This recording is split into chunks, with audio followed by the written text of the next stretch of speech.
Welcome to creative SV education. अंतरिम budget और पूर्ण बजट में अंतर। अंतरिम बजट आम चुनाव से ठीक पहले पेश किया जाता है। केंद्रीय बजट केंद्र सरकार द्वारा संसद में प्रस्तुत किए जाने वाला एक वर्षीय बजट है। अंतरिम बजट को संसद में बिना किसी चर्चा के पेश किया जाता है, जिसे वोट ऑन द अकाउंट भी कहा जाता है।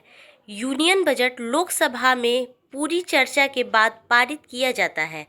अंतरिम बजट में पिछले वित्त वर्ष के आय और व्यय का एक समान विवरण पेश किया जाता है। यह केवल सरकार की आवश्यक सेवाओं को जारी रखने के लिए पेश किया जाता है। केंद्रीय बजट में पिछले वित्त वर्ष के आय और व्यय का विवरण विस्तार से दिया जाता है। अंतरिम बजट चुनावी वर्ष के दौरान वित्तीय वर्ष के लगभग 3 से 4 महीने की अवधि के खर्चों के लिए पेश किया जाता है। केंद्रीय बजट के 2 अलग अलग भाग होते हैं।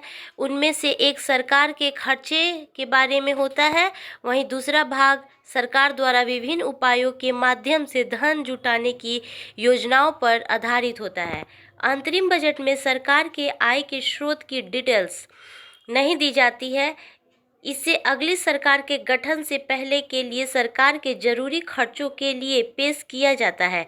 केंद्रीय बजट हम हमेशा एक पूरे किसी वित्त वर्ष के लिए पेश किया जाता है, जिसे पूर्ण बजट भी कहा जाता है। अंतरिम बजट अगले लोकसभा चुनाव और पिछले लोकसभा की समाप्ति के वर्ष पेश किया जाता है। केंद्रीय बजट में सरकार की ओर से कई नई योजना की घोषणा भी की जाती है और इसके लिए फंड भी निर्धारित किए जाते हैं। पूर्ण बजट संसद में बहुमत प्राप्त सरकार पेश किया जाता है। Thank you.